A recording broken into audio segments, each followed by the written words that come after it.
Welcome back to the Nuts and Bolts podcast for episode 9. I am your host, Thomas, joined by my co hosts, Caleb and Gene. How are you guys doing today? Doing good on this fine evening. Doing really good. Yeah, hey Thomas, we doing good over here. We're back in the friendly confines of North Carolina, man. Did some intense traveling in the last 7 or 8 days, so I'm a little jet lagged, but I'm doing okay, man. Yeah. Yeah, had some work stuff I had to do last episode, so unfortunately I wasn't able to make it, but I'm back this week for episode 9 and looking forward to it. Good to have you back. Good to have you back. Yeah, man, we definitely missed some diecast commentary and some deadpan humor while you were gone, man. Yeah, for sure, Thomas. Well, as you know, I just got back from the great state of Georgia. Got back last night from the Atlanta race, and Thomas, I don't know. Maybe your luck could have helped out the 9 team a little bit. Could have had you on the pit box, making the calls, making making some adjustments. I don't know. Maybe you No, could have helped out the crew chief a little bit. I'll tell you one thing. If I was there, I can tell you a Hendrick driver would have won, but it may not have been the one that you would wanted to win. Would you like to say who you think would have won it? I mean, I've been to quite a few races last season where a certain Hendrick driver won, and I know if I was there, things would have been different. It'd have been a 15, 20-second lead, and it would have been over at the end of the second stage. It'd have been but never know. Yeah, you're right. You're right. I don't know why It's, y'all say that, man, because like I've been to a couple races with y'all last year. And that driver didn't win, so maybe. Well, maybe you should start coming along more often. I mean, that's the only. Hey, listen, I do feel bad, man, because like he gets a lot of flack for this drafting tracks, but he runs good, man. Like something just gets him at the end. Man, I was nervous. I just knew when I saw him up there in the lead, it was over. Once Logano got knocked out, I was like, yeah, I might as well go ahead and put this Kyle Larson win in the notes and jot it down, keep it for I'm record. not even. I'm not even gonna lie to you guys. When Larson was up there with Cindric, I was pulling for Larson. I'm not even gonna lie. What? I Wow, mean, I just that's some I breaking didn't. news. Yeah, yeah. What? Can I ask what's that all about, man? That's like pulling against family. I didn't want Cindric to win. I didn't think that he needed to win, and I didn't want Cindric to win. Yeah. Okay. Wow. For those that hadn't put it together, man, we're talking about Kyle Larson. Every time Thomas and Caleb go without me, Kyle Larson wins, and then when I go with them, it's somebody else. So I guess we'll see what happens in Richmond. That's true. That's true. Wanted to throw out this little snippet I found on Twitter. Well, I saw on Twitter. They said Chevy has won the first 2 races in the top 3 series to an open season, and apparently this has never happened before in NASCAR history. Really? Yeah, that has never been done. Wow. So after every time Gordon and Earnhardt Jr. won the Daytona 500, somebody in a Ford, Dodge, or Toyota won the following week. Correct. God, I Apparently would never guess. Chevy has swept each of its 2 first triple header weekends in 2024. It's the first time a manufacturer's ever done that in NASCAR. Wow. Yeah. Well, I also have to add, this is kind of a little tangent I got to go on for about Speedway Motorsports tracks, SMI tracks. What's up with I would love to have a handheld program when I go to the track. That is something that as a first time, goer to a track, you want to have the memory of something not like a shirt or like a driver shirt or whatever, or like the, t-shirt they have, commemorative t-shirt. I would love to see paper programs come back instead of the online ones they use, because I mean, let's be honest here. most of the time at the track, so hundreds of thousands of people there, and you don't have the proper signal at all times to be able to just go online and view the program. So I just wanted to get that off my chest because that great weekend, but that was like the only thing that I think that could like set it off. Yeah, I agree with you 100%. I mean, I've been, I guess, to Charlotte for the 600 and the Roval. There was no program, so I had to make a custom program cover on the computer and print it out just to have something to, commemorate that race or something. Because I'm trying to get a program for every race I go to, and not every race is going to have a program now. So I got to, make a custom one or do something else to something to be in place for that. Yeah. Man, y'all sound like a bunch of old men. Like, I thought that's something I should say, man. Are y'all paying for these? Paying for what? Like a program? Yeah. Like Yeah, when we go to they're not free. Yeah, when we go to Martinsville, and let's see, what is it? Martinsville has them. Darlington. Darlington, yeah. And I mean, that's really about the only two that we Yeah, that's go it. to that actually give handheld paper programs still. I believe Richmond has programs too, but I'm not sure. They had them last season, if I'm not wrong. So hopefully they'll have I think them. Richmond. Yeah, Richmond as well. So we'd probably be able to get one in Richmond. But yeah, that's really it.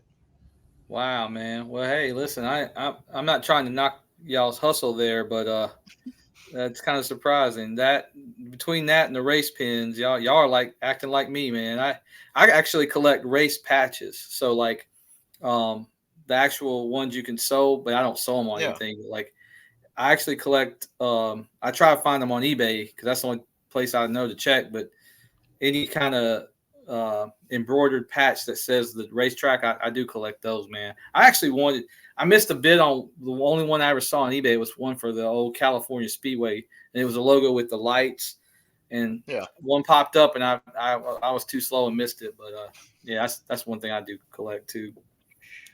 Yeah, I was at the flea market a couple months back, and I found a patch from Rockingham. I believe it was from like 1979 or something.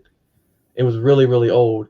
It was like $1, so I bought it. I mean, just it was cool. It was like I can't remember exactly what it was on it, but I mean, for $1, I had to get it. So I got an idea for the racetrack patch logo idea. This is why I collect them actually, but I haven't done this yet. So if you get like them Velcro sewn on the back, and then you get one of these like black, just plain black hats with a tactical like place where you can put a patch. That was my idea. I actually have some of those hats come now that I come think of it, but I never went and got the Velcro on the back of all these patches yet. I'm not going to sew them to a biker vest or anything like that. So that's not my thing. But anyways, yeah, that was kind of my idea. So feel free if you start collecting racetrack patches to get them Velcroed. I do want to start. I am wearing, for those that are watching on YouTube, I am wearing a Joey Logano shirt this week for the pod because I am actually trying to send some positive vibes to the 22, man. After being the fastest car in the first two races of the season to have nothing to show for, I do. My heart goes out to the 22 team and Joey for running and whooping everybody's butt. It looked like for a little while, and then circumstances dictated the rest. Interesting. Do you guys have anything else to add for the intro? Good to go. Nah, good to go. All right. So for the racing rundown, we're going to be discussing the In Better Health 400 at Atlanta Motor Speedway. And because you were there, Kaleb, I'll kick it to you first. What are your thoughts on the race? My thoughts on the race, I couldn't ask for a better race. It is probably the best race I have ever been to so far. I think it is probably going to go down as one of the best next-gen races to date, or by any time we have this next-gen car. I mean, from the drop of the green flag to them wrecking like 2 laps in, I mean, it was just an unbelievable race, and being there and witnessing the 3 wide finish and then seeing Cindric take it 4 wide and then hold the lead and hold the guys off for a bit. it was a great second stage. I mean, great strategy amongst teams. I mean, the cars were great. Third stage, I couldn't ask for a better stage. They were passing 4 wide. It definitely proved me wrong because I thought I was going to come to this race and see them play follow the leader like the Xfinity cars did. But wholeheartedly, really, honestly, the best race of all time, in my opinion. It's always been a track I've always wanted to go to, and I'm glad I went. I'm glad I pulled the plug last minute and went down to Hampton, Georgia. Yeah, I'll add too, like, obviously this is a 10 out of 10, 11 out of 10 race. You can't ask for anything more if you were a diehard or a casual or just got a free ticket and didn't know anything about NASCAR. I imagine you go to that race, you're going to get hooked in quick, fast, and in a hurry. But I tell you, it's very interesting to see drivers who, if you polled them in the preseason, they didn't want nothing to do with coming to this track, to actually finishing that race, even if they obviously didn't win, and saying, hey man, I had a good time. It was the kind of racing that we wanted to see. They surely didn't mind driving it like that. It's I mean, boys, I'd say the first thing I thought, I was like, good gracious, did we just see our race of the season in week 2 of the regular season? I mean, if we top that, I can't wait, because I'm going to go ahead and say, man, that's going to be probably our race of the year, even after we finish the whole season. Yeah. Yeah, I think the race to me was really exciting. That's probably one of the best Atlanta races I've seen in years, and I have to agree, it's probably one of the best showings of the next gen car ever. And one comparison I wanted to make to the Daytona 500 is the end of that race left a bad taste in a lot of people's mouths. They weren't happy about it. They complained about it. Versus this week, the finish at Atlanta was spectacular. Everybody's talking about it, and it sends the fans home happy. And you'll see a lot less complaining this week, which is good. But I'm definitely going to try to make it to the next Atlanta race if I can. But this track is going to be a lot like Daytona and Talladega now. There's going to be 40 cautions, and the point of the race is to survive. And I think that we saw yesterday that as many wrecks as there was, Chase Elliott wrecking 5 times, just got to survive. But overall, the race was outstanding, and it's probably going to be the best race of the year, if not, it's definitely top 3. And it might be the best one. But it's kind of hard to make that determination only 2 weeks into the season, but it was an incredible race. It's definitely top of the list for me of races I've been to. I mean, I have to say 2022 Coke 600 runs second to that. But you speak on Chase's up and down day. It's just frustrating. It was kind of frustrating as a Chase fan, get hit, hit somebody, his nose gets caved in a bit, and just up and down, top 3 at some point, then laid in the back, the penalty, and it was, it's frustrating, but it happens at these type of races. And like I say, Chase got absolutely screwed at some points, but it was definitely one of the best races I've witnessed in person. And I gotta throw a little shot here to to his teammate number 5. Anytime Kyle Larson can hit the wall, he has probably the most invincible toe links in the field I've ever seen.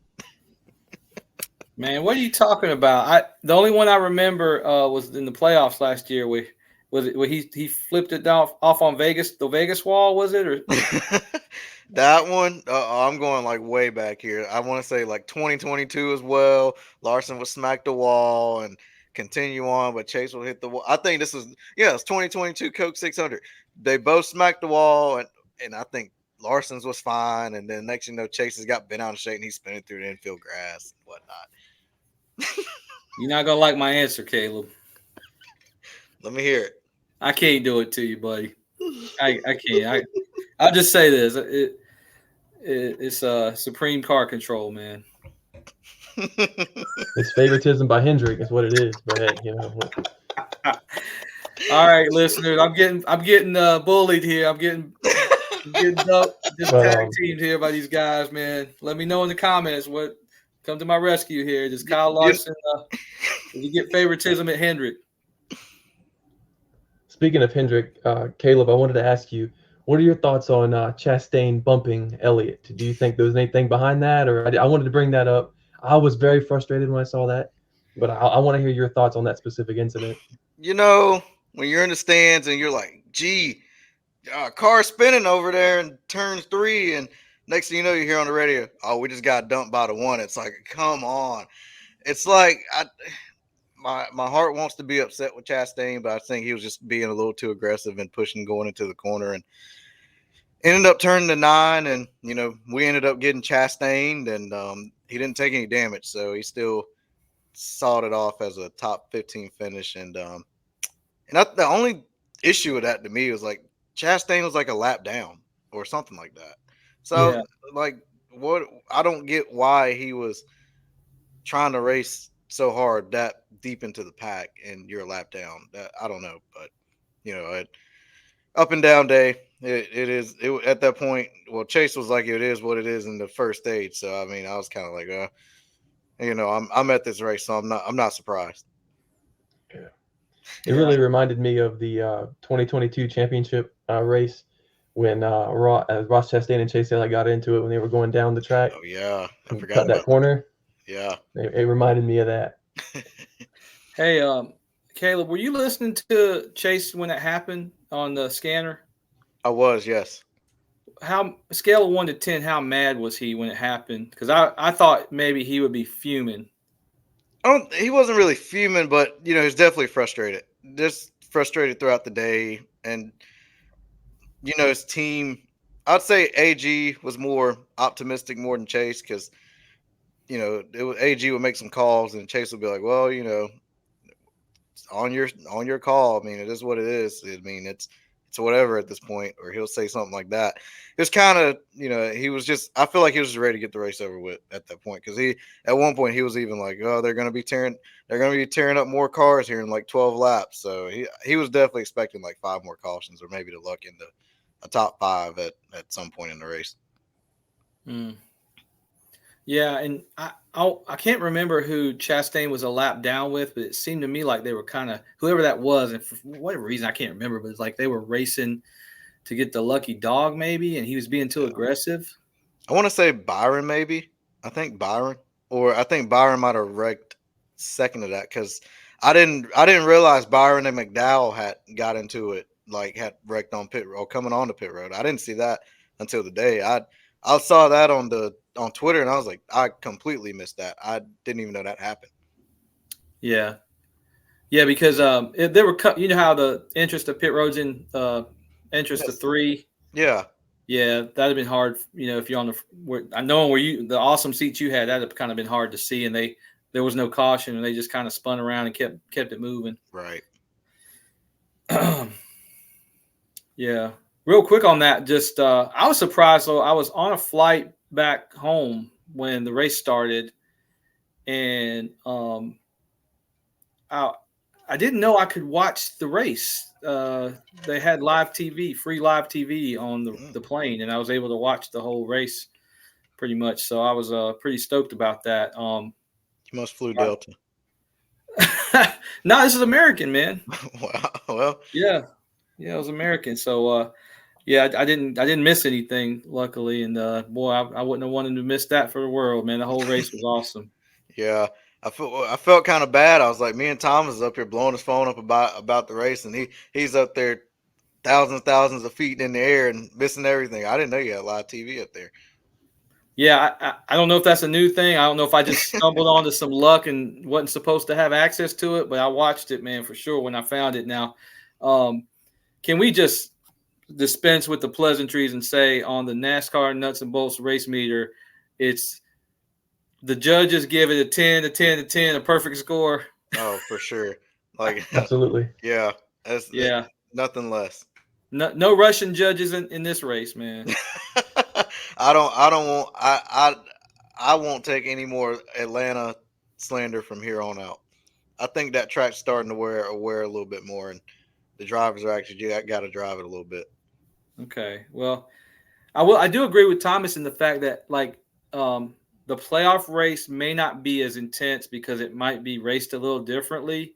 Mhm. However, if it races half as good as it did last night or yesterday, it's a win in the playoffs. Oh yeah. Now if Thomas goes, they'll play follow the leader the entire race. Follow Larson. No, even Larson said, "Hey, that was and he doesn't like Atlanta, but he said at the end that was one of the funnest races he's had in a long time." So I mean, and you saw how it ended up for him. So I mean, I just think most of the drivers came away with a healthy respect, and I think we'll put that talk about the new Atlanta to bed because I did go to one. I went to the very first one with the new configuration, and William Byron won that one, and I thought it was awesome too, man. And the only problem with that one, they ran 500 miles, and that was way too long. And we learned the hard way. I got burnt up to a crisp on that front stretch. He was not kidding about the sun. I'll tell you that. Yeah. Listeners, if y'all go to Atlanta ever, just pack some sunscreen and some sunglasses because if you're on the front stretch on a sunny day, you are going to get fried. Yeah. And until about 5 o'clock, 5:30 that evening. Yeah. Yeah, Georgia Heat does not play games, man. Oh. All right. Well, does anybody have anything else about the probably the race of the year? No, I'm good. Good to go. All right, man. Well, hey, listen, I want to go to our trackside chatter for this week, and I want to talk about mi amigo, man. Daniel Suarez, man. Listen, we had talked about it in the preseason and even in the Clash week how, this was a big year for Daniel Suarez, man. We were all worried that Trackhouse signed 3 drivers, and we were worried about the stability of his tenure at Trackhouse, I guess you could say. And I thought I can't think of anybody that would be mad at Daniel Suarez winning the way he did and silencing all the doubters. I would say, I think, now if he falls off a cliff, let's just say, I think you can probably guess some people are going to, naysayers will say something, but they always say stuff. But I think he's really silenced. I actually think that, during Clash Week, I kind of was like, man, I didn't think he should run the Mexico race. I thought maybe, that was a huge gamble. If he didn't win it, he kind of looked silly.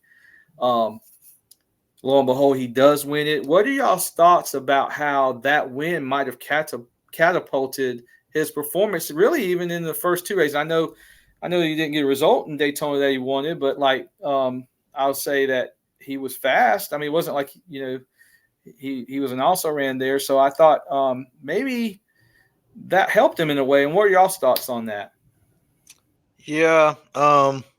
Really think that was a staple to pretty much say, hey, I'm here to stay at Trackhouse. I'm not going anywhere.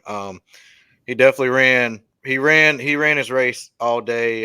Just stayed in contention, stayed out of trouble. And, he was there when it mattered. And I think he got the push from Cindric on the last lap and then just ended up going out and then taking it, or Kyle took it 3 wide and he just held his line. Didn't try to push him down, and Kyle didn't try to push him up. I mean, it was he pretty much just ran his race, and I think this was a statement saying, "Hey, I'm gonna stay at Trackhouse. This is where I belong. Trackhouse clearly wants me here. They're gonna give me cars to run, and it's my job to do it." I think he realizes this is a season where he needs to prove that he belongs in the 99.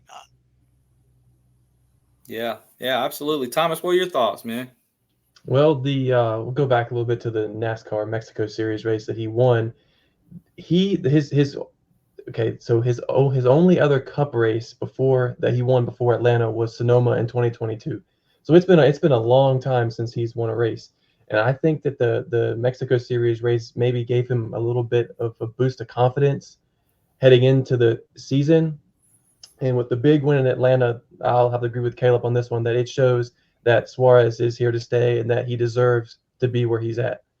And with the way he run, I mean, it's possible he could win again this season. And give Chastain a run for his money as far as being the top of Trackhouse. But I'm very happy for Suarez. He's a very deserving guy. He's a great guy. I'm glad he won. And it just shows that he belongs in NASCAR and belongs in the 99. Yeah. Couple follow-up points to what you guys were saying too. Like, so I didn't get the chance to watch the Xfinity. Shane Van Gisbergen ran pretty good on the oval there, right? I mean, yeah, I think he definitely had a third. decent run. So I think, again, we've talked about it, how I don't know that we ever thought he would be challenging for that seat anyway, but I just love the fact that we don't have to talk about that. And, as worried as we are, we were wrong to be worried. Obviously, in hindsight, I think it's the Daniel Suarez show in the 99 for the foreseeable future, along with Ross Chastain in the 1. And, they'll have to figure out how to buy another charter to get either a Zane Smith or an SVG in a cup car one day. And I'm happy about that. I think they need to, actually, I guess Spire's charter being leased eventually has to become Trackhouse's charter somehow to keep Zane Smith in that car. But anyway, I'm just happy that that's all put to bed. And, regardless of how you feel about him as a racer or if you're a fan or not, I mean, he's one of the most consistently liked drivers in the garage. He's very respectful to his fans. He's very respectful. Maybe not at times on the track, but that kind of stuff happens. I'm not worried about that. I just think it's super cool that, golly, think about the two iconic wins that Trackhouse has. They've got the Hell Melon now, and they've got the Atlanta 3-wide finish, man. And I will say this in closing and let y'all have one more crack at it. But I got to tell y'all, man, Kyle Busch, lots of people say it. That is the most respectful race car driver, man. It seems like when it comes to these finishes, he's not trying to wreck anybody. He's trying to race you. And he's always had that mindset. If you really stop and think about it, I think the guy is probably one of the most respected and respectful drivers on the track, and love to see that in his twilight years, if you will, because absolutely a top 10 NASCAR driver of all time. Bar none, no questions in my book. And then, Blaney as well, always kind of gets down these finishes, and he's not trying to wreck anybody. He's trying to just race. And I love that about those guys, man. What's your thoughts? Yeah. You talk about Kyle Busch and, not Spire, but Trackhouse and a charter. I think, I guess I should have mentioned this in the racing rundown, but I think one thing I've noticed, with that race, after Logano got wrecked and McDowell ended up in the back and Gilliland ended up in the back, Ford's controlled that race. I think it boiled down to whoever could control that race and come the end. Coming towards the end of that race, the Chevys just looked like it was in their hands. So you had Blaney and Cindric up front, but it was just nothing you could do to stop. Like you said, Kyle Busch was charging. I mean, he was doing everything he could, and you had him and Chase working in the back at some point together, and then Suarez is coming out of nowhere or coming out of the top 10 and just letting the cards fall in his hands and then taking it through. Well, having that 3-wide finish. I mean, it was good. It was really good to see that and seeing the Chevys take over in the end. Thomas, you got anything else on that? Not really. I mean, I agree with Kaleb. With Blaney, Busch, and Suarez, I'd have been happy with all three of them winning. Either one of them, I'd have been happy with the win. So it was just a great race overall, and glad to see Suarez win.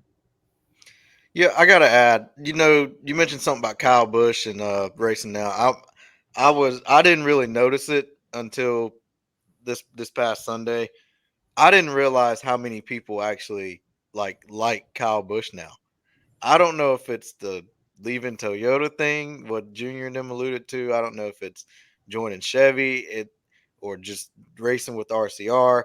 I think that's the most I've ever heard Kyle Busch get like cheered, and of course, Denny and Bubba and Joey and Ty Gibbs got the most boos out of everybody, but it was kind of a good feeling seeing Kyle Busch, kind of get the, let me not say recognition, but kind of get the fan respect that he deserves, I think. Yeah, and I think you just basically hit the nail on the head with it. Like, I don't really think it's – I think we can go ahead and just assume that at least partially or half of it has to do with Toyota. Like, Ty Gibbs, Denny Hamlin, and Bubba Wallace drive Toyotas. And, Kyle Busch gets out of one for 1 year, and you're 100% right. He is beloved now. Even, like, to myself, I'm like – I mean, I've always kind of – respected who he is as a racer and what he brings. So I've never been a hater or anything like that for Kyle Busch. But man, you're right. You go to the track nowadays and everybody loves him, man. There's a lot of 8 stuff being worn at the track for sure. And I love to see it, man. I think part of what I kind of don't get and hate about Denny's deal is, he's kind of in that same mold, except for it's very clear that he doesn't have that the flip of the fan base like Kyle Busch has had in the last year or so. Man. Yeah, I don't know if the Georgia fans are like me and kind of holding a little grudge from Martinsville 2017, but yeah, I was ranking the boos, and Denny was definitely up top there in the list. Yeah. Yeah, if it ain't Denny, it's Bubba, and then now any given week Ty Gibbs does something crazy and he can get just as many. So you're right. It's those 3 for sure. Yeah. And Thomas, did you have something? I was just going to say that I don't think, no matter what you do with Denny Hamlin or what you do with Bubba Wallace, you can put him in a Chevrolet, put him in a Ford, bring him to Hendrick, bring him to RCR. Doesn't matter what you do with them. They're going to get booed regardless. Yeah. Yeah. So you think it's attitude, their personality and attitude more than anything? A little bit, yeah. Yeah. Okay. Well, we'll see, man. You never know.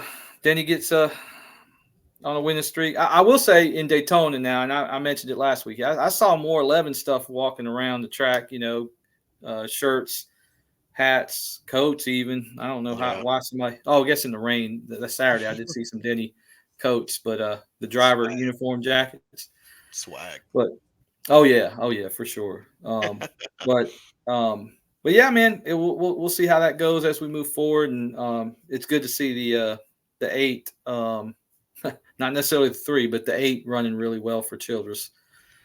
I mean, your boy qualified top 10. Well, listen, that don't pay. That's not the pay window, man. And I'm gonna tell you right now, I'm looking real foolish with especially with Suarez going into the playoffs with that dub. And I just talked about Austin Dillon winning his way in the first 26 races. Yeah, I'm not feeling too good about that right now. But, hey, it's plenty of time left. We'll see, man. We'll see. But you know who is running good, boys, and that is the Tier 1 front row motorsports teams of Michael McDowell and Ty Gilliland. Let me tell you, I mean, did y'all know who led the most laps yesterday? I heard it was a it was a tie between Gilliland and Logano. Yes, I mean, I'll tell you right there. I thought it was Gilliland at some point, but I might, if it's a tie, it's still good. I mean, most laps he's ever led, let's be honest. I had a feeling about him, man. I thought he was going to win there for a little bit. He could go up and kind of, stay up there at the front. Now, a guy that's kind of not used to going up front like that, you always wonder if he can sustain that in the last 10 laps or so. And unfortunately didn't get to finish, but 2 front row starts for McDowell in 2 weeks.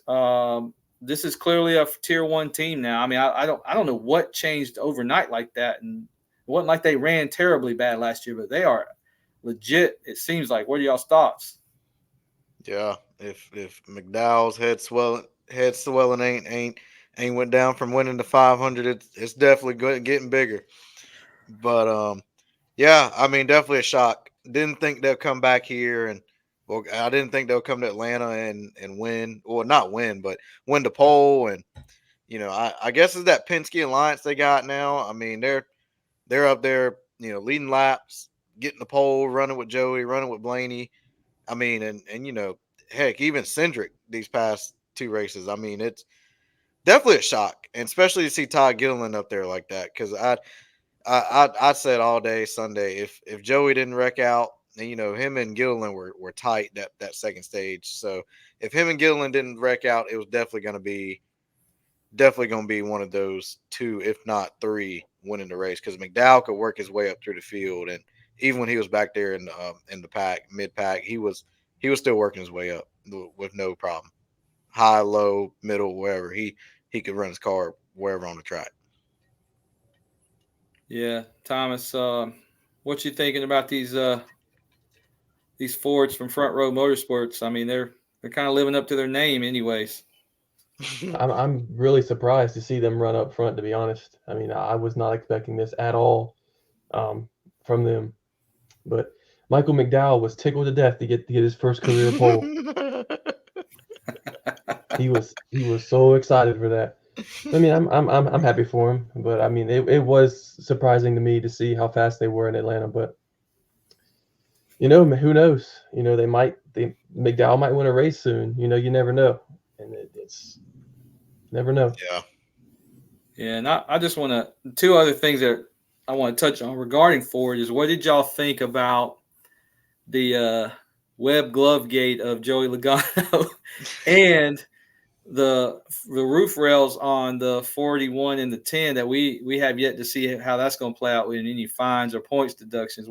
What's Ford got going on with this dark horse, man? I mean, the glove thing is maybe Joey should have said, "Hey, this is my fishing glove, and I just had it left over from Lake Lloyd. I was pulling out fish out of Lake Lloyd, and I just had some webbing on there, so I didn't want to get my hand messed up."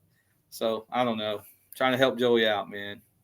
Man, we can sit here, and I didn't even know that was a thing, that it was an actual rule. They just they went in and found like section whatever in the rule book, and I'm like, oh my goodness, like who? I mean, I don't know. I didn't. If he was gonna win, get the pole, he was probably gonna do it anyway, even without the glove anyway, or get at least qualify top 5. So I don't think it really made a difference, because I mean, if he's not gonna have his hand out the window when he's racing. So I don't know. I just thought it was odd. I think the whole glove thing was just kind of useless, honestly. Like what advantage really does that give him at all? Like I didn't really understand that at all. Do you guys kind of understand what advantage that would give him if the webbing on his glove was a little different? It said it. Would you, Lim? You go ahead. You go ahead. Well, I mean, so here's the thing. This is what I'll say about it. So Penske's never sat on the pole at the Daytona 500. Guys, am I just old and don't pay attention? The first time I've ever seen this being an issue in qualifying at drafting tracks, I noticed during Daytona qualifying, guys had their left hand out of right at the window net, and they were trying to restrict air from coming in the car and creating a little bit of an aero advantage on their qualifying lap, which you'd have to have the right hand on the steering wheel and had to have the left hand up in the kind of where the A post is a little bit. And they were going around the track like that. And apparently that was causing some kind of little bit of an aerodynamic thing, keeping the air out from inside the car. Now, if Joey's glove was webbed, which it was, I guess NASCAR didn't like that. And I didn't watch qualifying, so I didn't know if they were doing that little trick again. But I'll be honest, man, I've never seen that done up until this year. So I don't really know. Yeah, I've never seen that, man. Maybe I just haven't been paying attention to them holding their hand out like that on drafting tracks. But that's kind of what apparently it was, Thomas. I mean, like you said, it just seems like it's such a minimal game. But then again, Penske sat on the pole for the first time at the D500. So I don't know. Maybe it was something. Yeah. I'm gonna add to that. I did kind of think about like what the aero advantage was to it. So it kind of, with the web part of it, it kind of created like a bigger surface area to deflect the air from getting in the car. So, it's basically like more air you could keep out. The thicker the glove, the more air it could catch, pretty much. So, with I guess the glove that he had, it was like the football gloves. So much grip on the car, well, not on the car, on the glove that it was catching more air than the gloves that the other drivers were having. So, pretty much, the more air that gets in the car equals bad. So, the more you keep out, the better. I appreciate you guys explaining that, not only for me, but for the listeners who might not know exactly the technology behind that or whatever. So that's good to know. I wasn't really aware that they would do stuff like that. I wasn't really familiar with it at all. So Yeah. All right, Kaleb, take it away on your spot, man.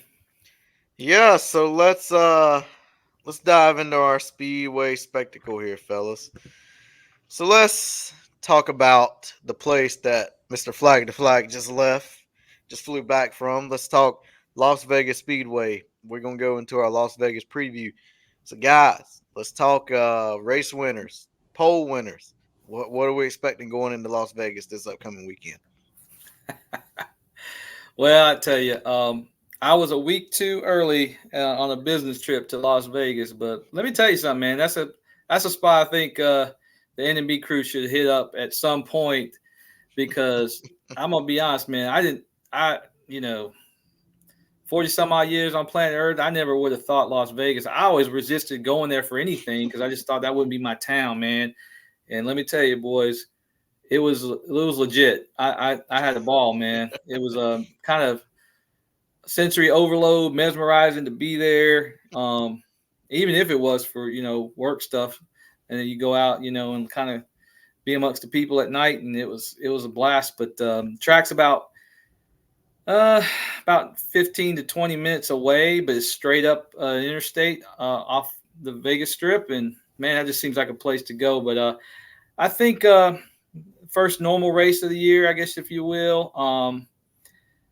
I'm gonna say that pole wise, I think, like I said, I go back and forth with. I think a Toyota is going to win the pole.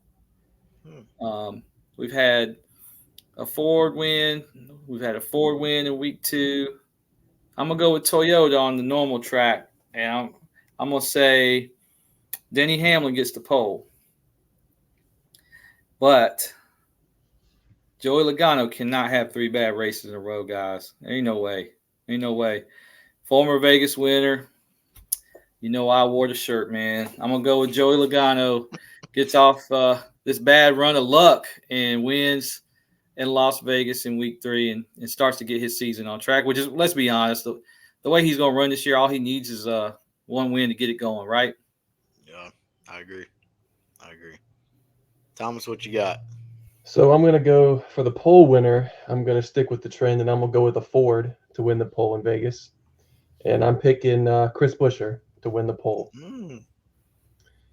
And, for the winner, I'm going to have to go with the driver with the invincible toe links. I'm going to go with Kyle Larson to win in Vegas. Wow, okay. Did not think you were going to say Kyle Larson, but okay. So, you guys got, Ford and Toyota on the pole. So, I'm going with a Chevy on the pole. I am going with the 48 of Alex Bowman getting the pole. I mean, and I'm backing that because Bowman has ran last year during the Pennzoil 400, he finished 3rd. I was conflicted between him and Byron. So I think I'm gonna go with the 48. I don't know. I don't know, something about them. I feel like they're just ready to get it going and put that 48 somewhere and do something with it. But my race winner for the Pennzoil 400 will be the driver of the show Pennzoil Ford 22 Dark Horse Mustang, Mr. Joey Logano. Joey has won here, won in Vegas, 3-4 times already. So I think he's going to get it done. And like you say, I think if Joey's going to go anywhere and win, I feel like Vegas is going to be a strong track for not only the Fords, but for Team Penske specifically. Yeah, I'm with you, Kaleb. Obviously, I I don't know, man. I can't see 3 bad races in a row. If we're sitting here next Sunday after next Sunday's race, and something happened to the 22, then it becomes a thing of, oh Lord, man, what is he going to be able to get it back on track here? Is it just sometimes these runs, they kind of, it's like a shooter. If a shooter in basketball is shooting bad and goes in a slump, it could be like the opposite way. So. Yeah. Do you think the racing, because this is like the first, how if Atlanta wasn't in week 2, and let's say it was California, Fontana, and then Vegas, then you would say, oh, this is when the NASCAR season really gets started. Do y'all foresee, I'm not going to say it's not going to be like Atlanta yesterday in a 3-wide finish, but y'all see some good racing on this 1.5-mile track, irregardless, and us continuing some positive momentum with the racing itself, the racing product? Yeah, I do. I think it will. We've had some pretty good races at Atlanta. I mean, not Atlanta, Vegas. Was it Larson? Was it Larson and Christopher Bell at Atlanta? Yeah. I mean, that's a prime example of what it'll boil down to. They've had side by side racing. I just think it'll be a good 1.5-mile race. Nothing too crazy, nothing too little. I think it'll be a good race. Yeah. Thomas, what you got? You think we're going to continue some positive momentum? I sure hope so. I mean, I'm thinking, it's going to be a good race. I don't think it's going to be quite to the caliber of Atlanta, but I do think it's going to be a good race, and I'm excited to see who wins. Yeah. I think NASCAR's scored some good timing with these races finishes, and I know there was some slack about Daytona. Some flack about Daytona.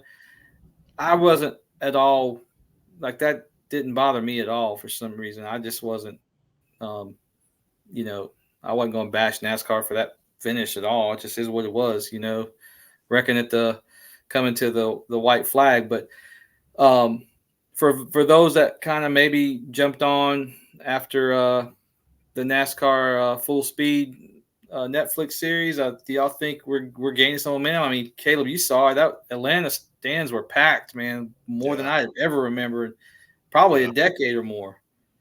I definitely, I would have thought it was sold out. I mean, to be completely honest, but definitely a full stands from all the way from one end of the grandstands to the other. It was packed. Yeah, I mean, it looked sold out to me on TV. Yeah. And oh my goodness, speaking of TV, because Thomas didn't get a chance to join us on our segment last week about Fox NASCAR. Thomas, why don't you expound upon your thoughts on the Fox NASCAR race last night? Okay. So it's going to be a good one when he has to take a deep breath. I'm honestly, we just watched the second race of the season, and I'm already sick and tired of Fox. I mean, I'm not even gonna lie. It's just like we have, 5 laps of racing, 10 minutes of commercials, and then they got the side by side where they have like the big commercial and then the little thing of racing at the top, and then Mike Joy yell crash, and it takes them 7-8 seconds for them to get the right camera to have it focused at the accident. I remember specifically during the truck race at Daytona, there was like they said crash, and they like zoomed in on the wall at a different corner of the track. Took them close to 15 seconds to get the camera angle to show the wreck that happened, and by the time they got it to the area, it was over, and they never showed a replay of it. So there's a lot of things that need to be fixed in the broadcast, and it's getting old, and it's week 2. It's week 2, and it's getting old. Yeah. And the only thing about the broadcast I like is Kevin Harvick.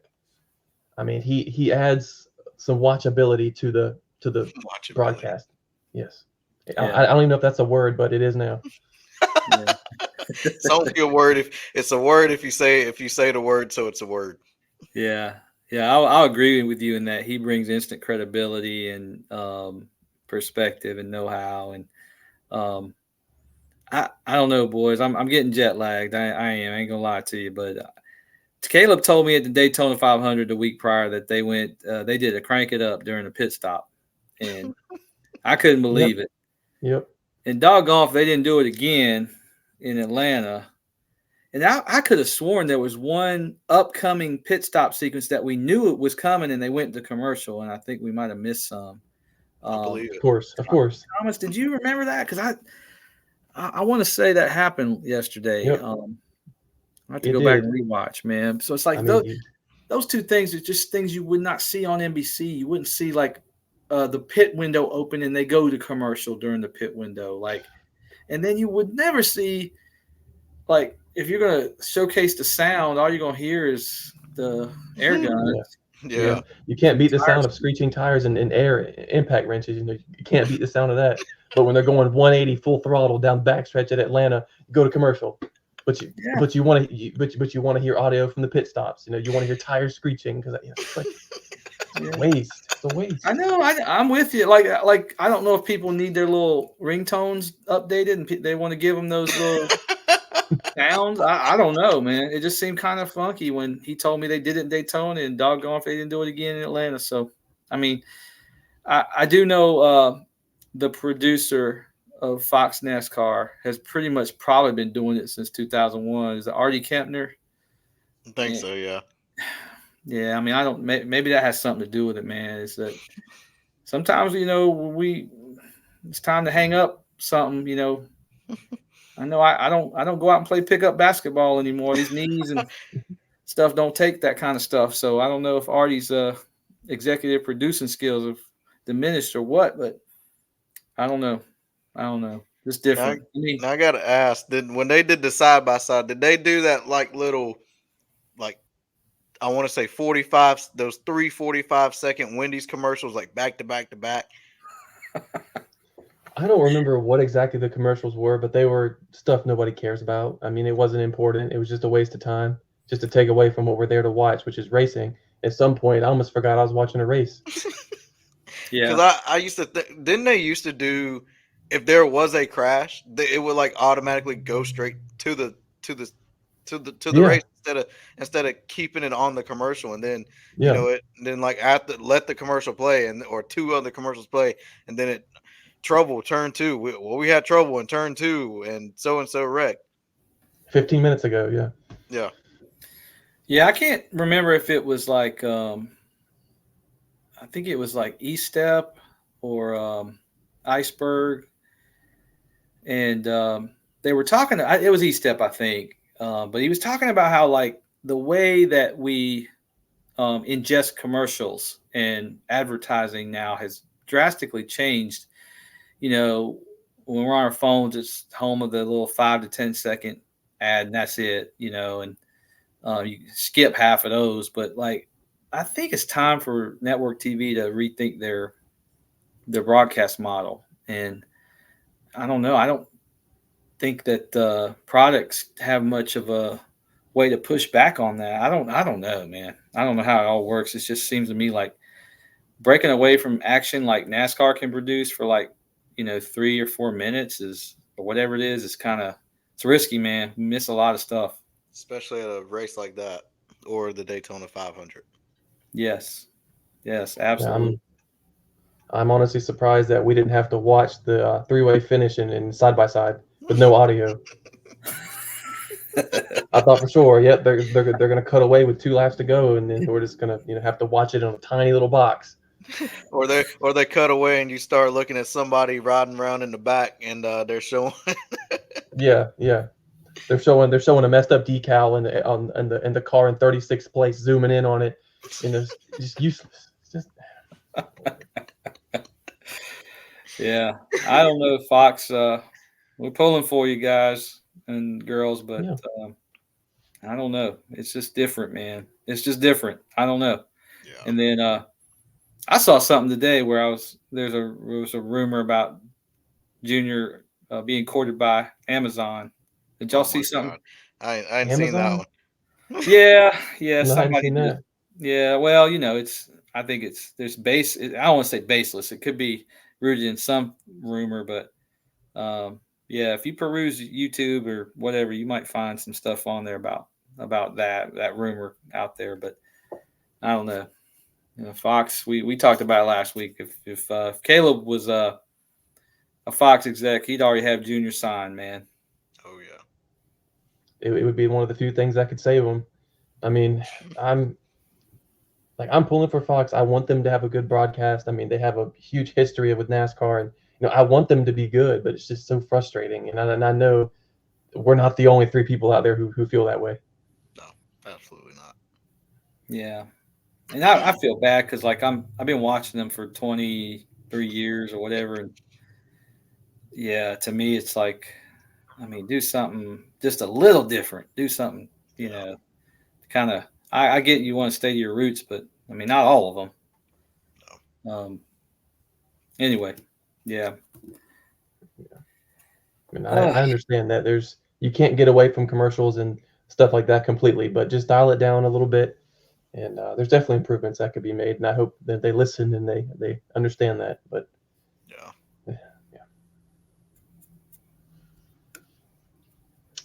All right, guys, you got anything else you want to add on this topic?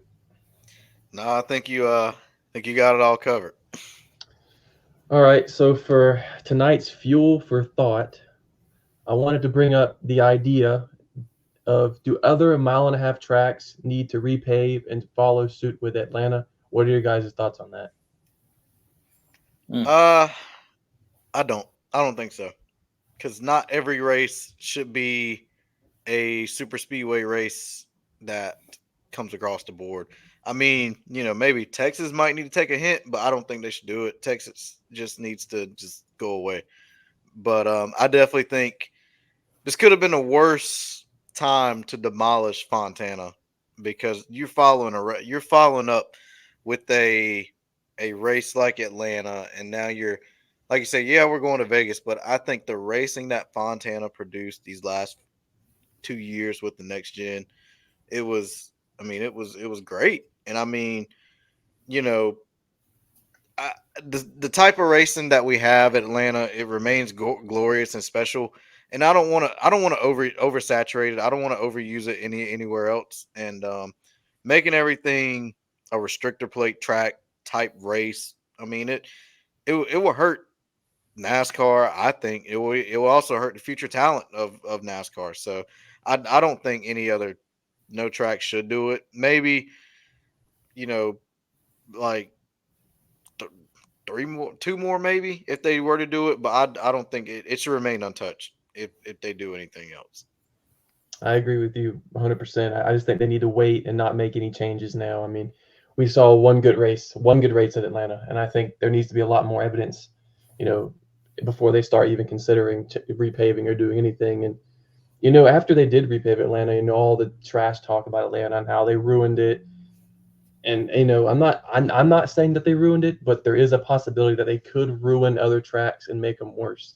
They could change them for the worse. And like you said, we don't need a restricted plate race or every week. We don't need that all the time. And I just think that they need to wait and not make any decisions right now. Maybe wait a couple years and see how Atlanta does in the future, and wait and see the success they could have. But I don't think anybody needs to repave or do anything like that right now. No. Yeah, I couldn't agree more with you fellas that 6 is the absolute sweet spot in super speedway, pack racing, drafting tracks, whatever you want to call them. I think even one more track messes the whole thing up. We're doomed to, repeat sins of the past. If you're gonna, I mean, we did this 1.5 back in the, late 90s, early 2000s. Everybody's building 1.5, and then when the racing product sucked, we got stuck with the 1.5 racing that, kind of set the sport back a little bit. I think, again, like you said, Thomas, we're just coming off a phenomenal race. Let's just pump the brakes and think to ourselves, are we going to get that every time? Heck, I don't even think we're going to get it in the playoff Atlanta race, because it's going to be raced differently. So I think it's at its absolute best with just the 3 tracks, and I'm counting, Daytona, Talladega, and Atlanta. You throw a 4th one in there, like I'm not sure. Like Texas was a good race in the playoffs last year, and it gets a lot of hate, but the race was good. And I think I don't know how to fix Texas, but I don't think reconfiguring it and banking it up and then repaving it to make this mini Atlanta again or whatever is going to be the answer. It just would definitely fall flat. And I think Marcus Smith and SMI are very smart individuals who know that, and that's probably not even being looked at. If you want to fix Texas, in my opinion, and I don't know, because like Fontana is supposed to be a short track, and I'm in favor for adding another short track on the circuit versus banking it up like that and keeping it a mile and a half at Texas. So I'm a big no on that. I'm in favor of bringing Rockingham back. Yep, me too. I couldn't agree more on that one. Yeah. I'll +3 that one and say that we talked about. I just don't know if they're there yet, but I think. Oh, I know what I wanted to talk about, fellas. This is important because it kind of ties in with this. Did y'all see Steve Phelps this weekend say that he foresees a Canada race, a Mexico race, and staying in the Southern California market for the 2025 season? Did y'all see that? Mm-hmm. Yeah. So there's a rumor that the Clash is going to Mexico City, and then I think they needed an extra year to figure out how to race in Montreal. So that could be. And then I still have no earthly idea how the heck they're going to stay in Southern California unless you go to one of the local, I guess, short tracks or, I can't remember the name of the one that everybody was talking about. But anyway, what are y'all thoughts on that? Why not just bring it back here, man? Why? I mean, I get why we're trying to do it, but to me, this ties back to your grassroots fans and what you want from them and keeping them still involved with the sport. You say you're going to take the sport international. Now, in our eyes, well, the grassroots fans' eyes, you're trying to be like what F1 and go all across the country, all across the world, and take it somewhere that it might not do as good. Versus if you just come back to the East Coast or you come back to Daytona, or if you bring it to Wilkesboro, Charlotte, what have you, South Boston, or what have you, it's gonna be a big turnout. Or or like you say, if they just listen to Dale Jr. Jr. is a big fan of bringing it back to Daytona where it belongs. So great, I guess. I mean, like you say, we're still gonna watch it, but I would love to see it just come back here. I agree on the importance of keeping the grassroots fans happy. I mean, me personally, I see no reason to go to Canada or Mexico or overseas. I just think that they just shouldn't do it. I think they need to keep it. They need to keep it on the East Coast, but if they can't do that, they need to stay in America. I mean, that's just the way it is. I mean, that's how I feel. I mean, I think that they need to stay around here and bring the Clash back to Daytona is where it's where it needs to be, but I don't think they need to venture out of the country. Yeah. So there's two ways to sum it up and look at it, boys, and that's that. If you look at NASCAR from a fan's perspective, 100% agree with y'all that it's got to be done from a fan's perspective, like Dale Jr. does it, right? Now, NASCAR sometimes has been guilty of looking at it from a businessman's perspective or business person's perspective, where they're trying to expand the market. They're trying to reach new, untapped audience. And that's when you go and you make it. There's even an argument to make it a North American dominated sport, motorsport. Here's where I go back to this sins of the past. We did this trying to go out west in the late 90s, early 2000s, and look where that got us as well. Building tracks that weren't sustainable in places that I'm just telling y'all, like, you got to come at it from a fan's perspective, and whether NASCAR likes it or not, from Florida all the way up through to Virginia, D.C., and over to Tennessee, all the way through Texas. If you take the United States and make it a quadrants, it's that bottom right quadrant that's going to keep NASCAR relevant, And I mean, fans that are listening to us, I guarantee you feel that way. And if you mess with them, you messing with your money. I don't care what kind of businessman you think you are trying to expand. If you expand to lose the base, you get nothing. Right. Think like fans, NASCAR. So I'm with you. And you talk about gaining fans that may, gaining new fans that may not be used to the sport. We saw it this weekend. I mean, and you see what track it was at, what part of the country it was at. And you've seen, like, I think I saw the tweet the finish that NASCAR put out and their tweet about it. Man, I think it's up to like millions of views. Matter of fact, 15 million views worldwide. So people are definitely tuning in. So I don't, it's stuff like that locally that these tracks and people that go to are that's going to constantly promote these tracks here, and people are going to be like, dang, well that's pretty cool if they're doing that in Atlanta. Well, we need to venture down to Atlanta, or well, dag, Charlotte put on a good race there, and like with the next gen car these past few years, let's take a trip to spend the weekend doing a Coke 600. So that's what I think about it. Yeah. And like, listen, guys, it's just like take 2 aspirin, not the whole bottle. Yeah. We've lost Southern California for a couple of years because you ripped down the best thing going in Fontana. Then, who's talking about Canada right now? We got fans in Canada. I know. I see them when they were driving down I-95 to go to Daytona every year. I get that. But look, you're riding high off this Mexico Series race that Daniel Suarez won. The man just had a 3-wide finish. If you want to go to Mexico City next year, I'm good. Tap that market and see. But you don't have to put more eggs in the Canada basket and try and keep broken eggs into the Southern California.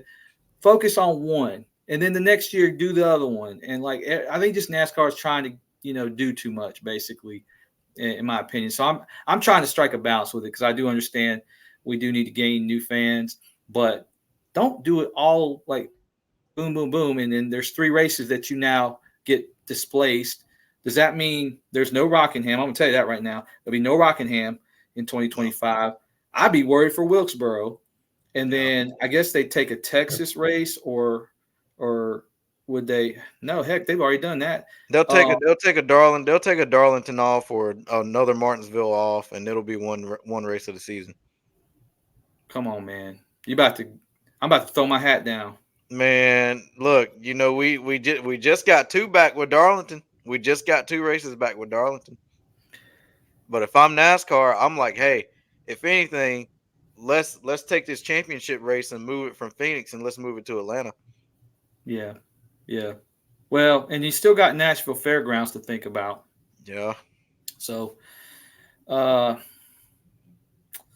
remember your roots, NASCAR. That's all I got to say. Yeah. All right. Thomas, did we cover that track movement and configuration? I'd say so. You guys did a great job covering that. I couldn't agree more with your point, Gene, about how too many eggs in one basket. Like you want to put it, you want to have it in Canada and have it in Mexico. Like maybe try a little bit at a time, like you said, and not try to do too much at once. I think it's a great idea, and that's NASCAR needs to hear that. Yeah. Hopefully they pay attention to us, man, at some point, and like honestly, NASCAR, this is a podcast for the fans. We are fans. We live and die by this sport, and we're just giving you the perspective that people that don't have the medium that we talk to and feel the same way as we do. I mean, and take it from three guys from North Carolina. I mean, that's all I can say. We don't know a whole lot. My wife will tell you I don't know nothing, but I know a little bit of something about this sport. So that's all I got. All right. So this week is my turn to reveal a diecast. So I got one right here. I'll give you a sneak peek, Caleb. You're gonna like this one. I see That's a number the 9. I see a number 9 Yep. on the side. I didn't just kind of threw up in my mouth a little bit. man. All right, so this time it's gonna be 2021 A-Shock Chase Ooh. Elliott Color Chrome. Oh, I You that's got can't it. really tell. You can't really tell much about the color chrome, but it's up front right here.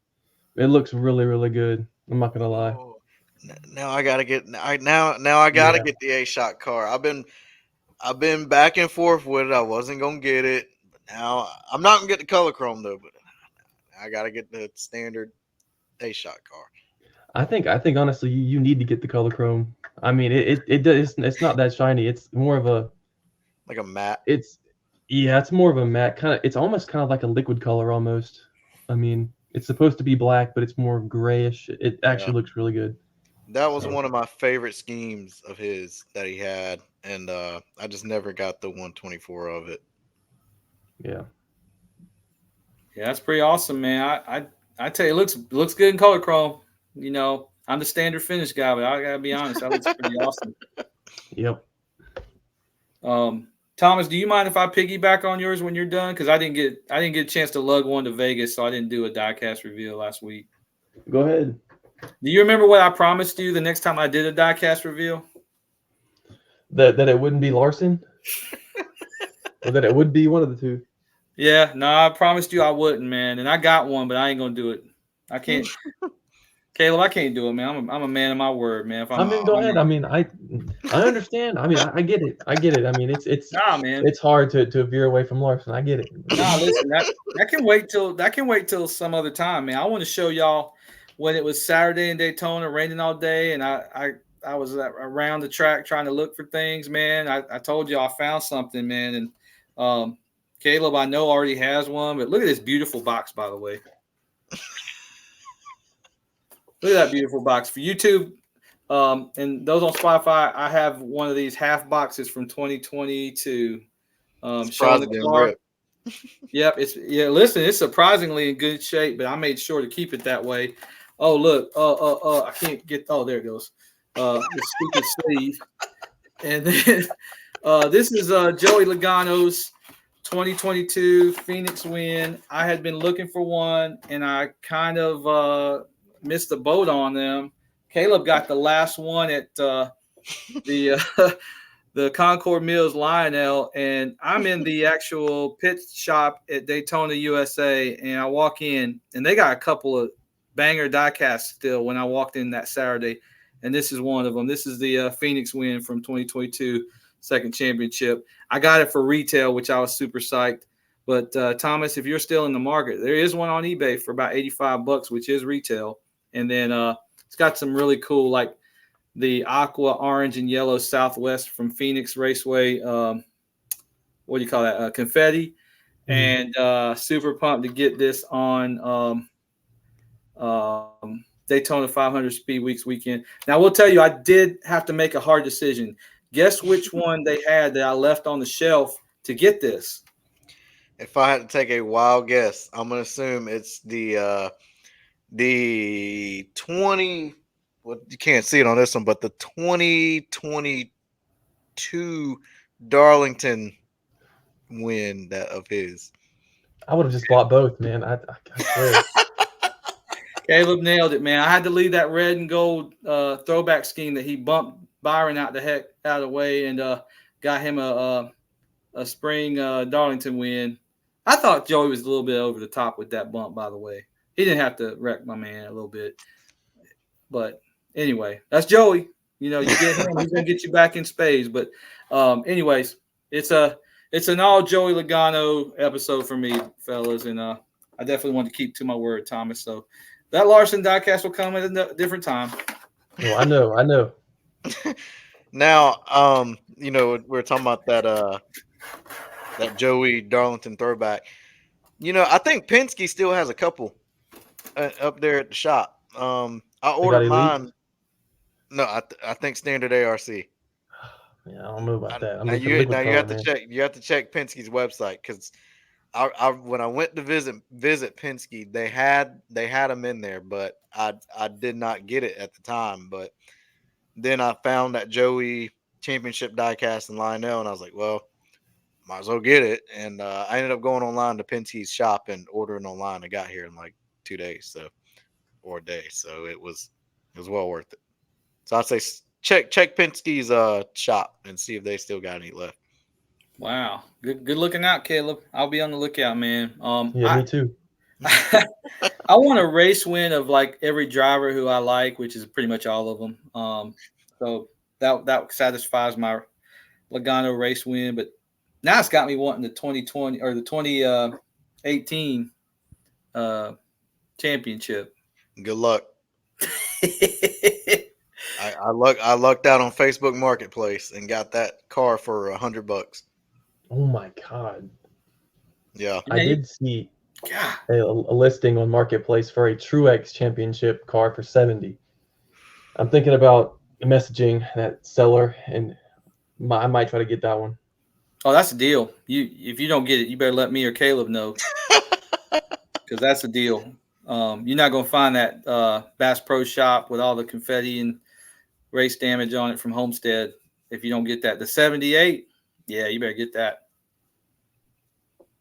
Man, I'm just good. Yeah, good luck trying to find that 2018 Joey Championship car. It's been non-existent. So when one comes up and for a good price, you got to jump on it.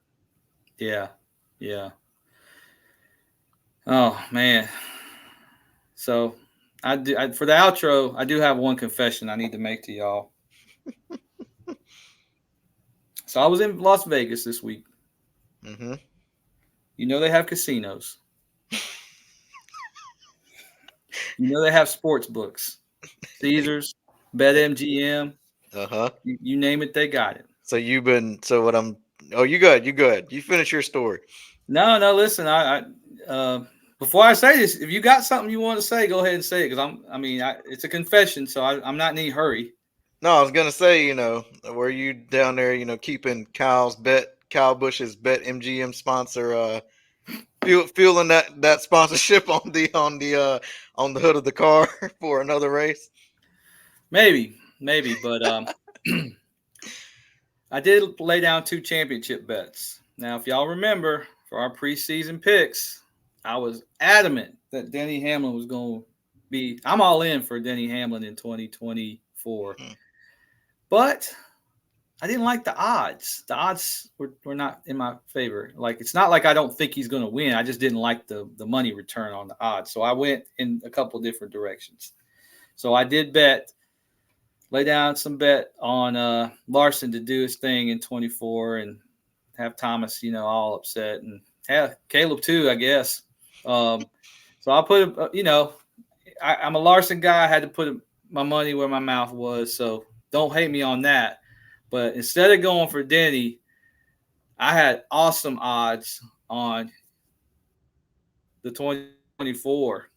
It was like plus 1,200 money line. You said you had awesome odds. You said you had awesome odds on who? Logano. Logano was the second one I laid down and YouTube picked him, right? I know Kaleb did, and Thomas, you did too, didn't you? Yes, I'm pretty sure I did. Yeah, I think you both did. So if I happen to win that one, man, I'll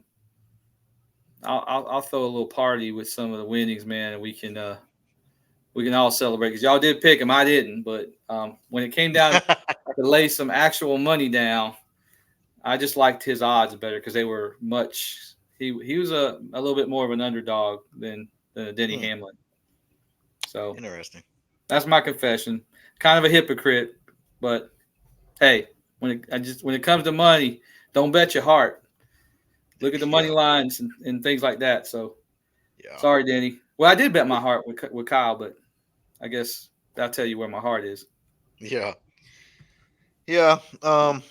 Well, I indeed did not bet any money this weekend. But I just want to say shout out to Kenny Wallace, the Herminator, and John Roberts at Trackside Live. I was given this Trackside Live sticker by Kenny Wallace and John Roberts this weekend. So took part in that a little bit. Met Josh Williams down there at the fan zone this past weekend. He was signing some autographs and just handing out his hero cards and talking to a couple fans early that morning. And Kenny Wallace was out there handing out stickers. So pretty cool to meet Kenny Wallace again, and pretty cool to talk with Josh Williams throughout before things got going in the day, and just having like a personable conversation with him, talking about Atlanta and how he expected the race to go. And and of course, talking about him parking it on the start finish line. So that was that was pretty cool. But yeah, thought it would be cool just to share this Trackside Live sticker from Kenny Wallace. Yeah, I know it's different dates, but isn't this kind of the 1 year anniversary of him parking it on the infield and telling NASCAR the big middle finger to NASCAR? Pretty much, yeah. He seems like a cool dude. I hate he wrecked out so early and didn't have a great day, but it is what it is, man. But that's cool. Cool stories, man. I think the Herminator, man, you might could get him on the show one day, man. I mean, I put a little bug in his ear. He said, let these what do you say? Catch them during the non-SMI weekends, and that the weekends that he's not racing dirt somewhere. So who knows? Man, that'd be awesome. I love that'd be an awesome episode to have him on here talking about all the mess that he gets into. That'd be a great episode. So Kenny Wallace, if you are listening, we would love to have you on for an episode for sure. That's probably gonna be like a 2-hour episode, to be honest. That's gonna be that's gonna be slam packed with a bunch of stuff and a bunch of stuff that we'd want to ask him. So that'd be fun. That'd be fun. Yeah, seems like a great dude. Mm-hmm. Glad he got that dirt race in Florida a couple weeks ago too, man. Oh yeah, still got it, Kenny. Oh yeah, for sure. I got some. I have a few Kenny Wallace 124s that I can bring out on that show too if we have them on here. Yeah, y'all might have me looking for a number 81 Square D from the 1990s. I got a 55 one. I think the NASCAR Racers. I think it's number 55. Kenny Wallace. It's over there. It's over there somewhere. I have to go find it later, but I honestly don't even know where it's at. But I'll have to find it. But speaking of diecast, I wanted to bring up something that Kaleb sent me a little bit ago. Was that the Daniel Suarez Atlanta win will not have any confetti. However, it will have the taco piñata on the windshield in the race version. So I thought that was pretty interesting. So that's your key to pre-ordering. That's your excuse for a pre-order. Yep, absolutely. Definitely. Wow, that's so cool, man. Like that. I might order one of those. It's super unique. You getting the Elite? I don't know, man. Probably not. I mean, it's Suarez. If it was like Elliott, then of course. But I don't know. I don't need the Elite on everything, just the majority. But for Suarez, I'd probably just get the standard ARC for that one. Yeah. But still, it's super cool and super unique. I'm curious to see how they're gonna do it. If it's just gonna be printed on, or if it's gonna look bad or good. Yeah. Put your pinky up, man. For that, I don't need the Elites, just most of them. Absolutely. Speaking of Elites, those Kevin Harvick Budweiser Elites are coming in a couple weeks. So, oh man, I heard on March 12th. I think. I was gonna say I was looking at that before we got on. I think it's like second week of March. I can't wait. I can't wait for that. That's gonna speaking of other Elites, those Ryan Blaney Coke 600 wins are supposed to be in this week as well. I forgot about that one. Good God. Yeah, 30 years. It's gonna be a rough month of March for me. Yeah, 30 years for that. 30 years for that Ryan Blaney win to come in. It was supposed to be in December, and then it got pushed to January, and then it got pushed to now. So that's crazy. Long time coming. Yeah. That's all right. Y'all be happy when you get that one. I know. Do either of you guys have the Denny Hamlin Coke 600 win from 2022? I do not. That's Shoulda what I'm got looking for right now. Should have But got I it. can't find it at a good price. So when I have a 40 car display case of the history of NASCAR, and when he won that race, that was the first race I was at where Denny Hamlin, I got to witness him win. So I put a clean scheme of every car that I like, of every driver of the top 40, my top 40. So I got just a standard clean scheme of that car and put it in, but I don't have the race version. That can be had. I've seen that somewhere before recently. And are you in the market? I'll let you know if I find one again. Yeah, if you find one, send it my way. I've also got just the standard 2022 FedEx, like just standard version. I've got that one already, but I'm looking for the confetti covered one from Charlotte. Yeah. Like Kaleb said, up until yesterday, I might have been the best next gen race I've ever seen, and then this one blew the doors off of that one. Yeah. In Atlanta this week. So, boys, we got another one in the books, and for all our listeners, man, thanks for sticking with us, finding new ones. And we've been at the track the last 2 weeks to start this season, and I think our next one is Richmond. Right, boys, we're gonna all be be there that time. Yeah, yep. I think Thomas needs to book his flight and put on and go ahead and head to Vegas this weekend and fill the 3 out. You did Daytona, I did Atlanta. Thomas, it's time for you to hit the flight and head over to Las Vegas. If I could drive there, if it was closer, I would do it. Honestly, if I would have known you were going to that Atlanta race like a little bit further out, I would have gone with you, 100%. Yeah, but it's all good. Pulled the plug like Friday afternoon on the ticket, so definitely a last minute decision, but glad I did it. There's a potential for a Pocono trip this year. I'm not sure yet. There's a potential for it, so I'll have to work out some details here in the future. What's see. our update on Spring Bristol? I want to go. I mean, I'm down to go for sure. I mean, I don't know. Looks like one of us. $150. Look, I was about to say, like, one of us might have to sacrifice an adult ticket, and I might need to shave a couple inches off. Wow. I tell you, man, y'all gonna mess around, be at every race this year. I mean, I'm down for Bristol, man. Food City 500. Finally, the dirt's gone. I mean, I'm all ready to go, man. I'll tell you what, I've been wanting to see Bristol. Yeah. Well, looks like I may be at 2 Bristol races this year. Man.